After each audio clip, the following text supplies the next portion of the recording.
Have you ever made a promise you thought you'd never keep? 38 years ago, I whispered something at the edge of goodbye, half a joke, half a hope. I never expected to see her again. But now, with the world on the brink, that forgotten promise is calling back louder than ever. This is a story of reunion, uncertainty, and one final night beneath a sky full of warnings. My name is Michael Sanders. It's been 38 years since I graduated from high school. This year I turned 55. I devoted myself to work, built a family, raised children, and now, with my wife gone and the kids living their own lives, I've come to realize how quietly I've slipped into a life spent mostly alone. These days, even the rich aroma of my weekend coffee or the low murmur of the television in the evening feels strangely hollow. Then, one afternoon, I found a letter in my mailbox. A simple envelope. A printed notice inside. 15th Alumni Reunion, Class of 1987. At first I felt nothing. Just a dull acknowledgement. But then, scanning the list of attendees, a name leapt out. Evelyn Akiyama. My chest tightened, just a little. We weren't even close in school. Different classes. I don't recall exchanging more than a handful of words. But we were both in the art club. And for some reason, her image had remained with me all these years. I remembered the way she'd sit by the classroom window, quietly absorbed in a paperback, how focused she looked sketching during class. There was something about her that made me hesitate to approach, but pulled me in just the same. Just before graduation, we had one chance encounter. Just the two of us, near the back gate. I had said, half joking, half not. If either of us ends up alone someday, maybe we'll meet again. She had smiled, a little shyly, and simply replied, Maybe so. and then life moved on. That moment and her memory had all but dissolved in the rush of years. But now, standing in front of the hotel entrance under a pale spring sky, I feel it stirring again. I adjust the cuff of my gray jacket, trying to calm the flutter in my chest. The automatic doors slide open, and my back instinctively straightens. Inside the lobby, a handful of former classmates are already mingling, some with gray hair, others hunched slightly. But their smiles? Those smiles haven't changed. We exchange laughs, name tags, handshakes. And then I see her, Evelyn. She wears a soft-colored dress and a pearl necklace. Simple, understated elegance. Her hair is streaked lightly with gray, but even that seems to glow in the soft lobby lights. Mr. Sanders Michael, isn't it? I turn. In that moment, 38 years collapse. Evelyn, it's been a long time. She smiles, and the curve of her eyes carries the same warmth I remembered. My heart races, but I manage a calm smile. In the reunion hall, soft music plays. Familiar tunes from our school years drift through the room. Wine and appetizers, laughter and selfies, and the decades seem to fold away.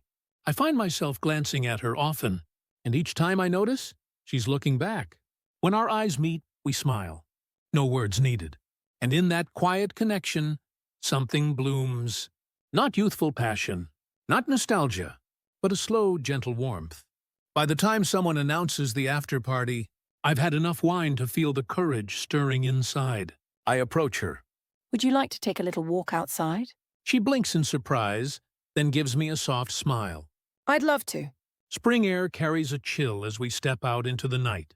Shadows stretch beneath the street lamps, and we walk side by side in silence. It's been a long time since I've walked with someone like this. Me too. Back then, I used to walk to the station with friends after class, but not you. We hardly ever spoke, except that one day. We stop at a quiet corner where the moon peeks between buildings. Do you remember what you said?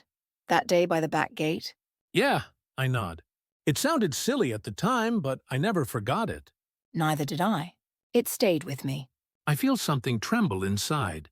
Then, wordlessly, we begin walking again, slowly, toward the hotel. The glow from the lobby spills softly onto the pavement. I pause. You don't have to come in. I know, but I want to. Inside, the hotel is quiet. Warm light, long shadows. I choose a twin room, respectful, gentle. She doesn't hesitate. In the room, soft earth tones wrap around us. The kind of calm that suits our age, our lives. We sit by the window, looking out at the city lights. Tiny, flickering memories in the distance. I reach out and hold her hand. No words, just warmth. Then she says quietly, Thank you, Michael. tears glisten in her eyes. She squeezes my hand. Morning comes with a golden haze. Sunlight filters through the curtains. She's beside me, her breathing soft and steady. Good morning? Good morning. Simple words, but they fill my chest. Would it be okay if we had more mornings like this? Yes, I'd like that very much. We sit by the window, sipping the complimentary coffee, wrapped in that rare, quiet joy that doesn't need to prove itself. I glance at my camera bag in the corner. Evelyn follows my eyes. Are you still doing photography? Always, I smile. Actually, I've been thinking of going to Taiwan in early July. There's a small mountain village. I've dreamed of shooting, mist, lanterns, old stone bridges. It's perfect. She goes quiet for a moment, then gently, I don't know if you've heard, but there are rumors. About Asia, especially East Asia. Some people online are saying something terrible might happen in early July. A disaster, maybe. I nod. Yeah, I've seen those. But honestly, Evelyn, have you looked at what's happening here in the States? Mass shootings, riots, political chaos? Sometimes the real danger isn't across the ocean. Still, I worry. I know, and it means a lot that you do. But it's not just here. I think a lot about the Middle East, too. Israel, Iran. The tension feels like a ticking clock. So you think it won't be Asia? I'm not sure. I don't think it'll be a natural disaster. I have a strange feeling it'll be something else. Maybe involving a global leader. July 4th is symbolic. Independence Day for us. But maybe the day something ends elsewhere. She's quiet for a long moment. Then, It scares me. But I guess you've already made peace with it. not peace, I say, but perspective. I've spent so many years doing what I had to do. Maybe now, if I can choose where to be, what to see, and who to hold. Even if time is short, that's a kind of freedom too. She smiles, taking my hand again. Just come back to me. No matter what happens, I will, I whisper. I promise. After breakfast, we check out together. The streets are busy with commuters, but we walk slowly, side by side. That promise we made, it really came true, didn't it? Yeah, it was just a joke, but now it feels like a miracle. A gift, maybe. I nod. Yes, a gift at the end of the road. When time is short and love feels impossible, that's when the heart surprises you. I hold her hand once more, and this time I don't let go. In a time when everything feels fragile, sometimes love finds its way back. Not loudly, not dramatically, but quietly, like a photograph taken in soft light. Evelyn and I were never meant to last, but maybe we were meant to begin again. Thank you for watching. If you enjoyed this story, please subscribe and stay with us for more moments like this. Because even at the end of the road, some promises still wait to be fulfilled.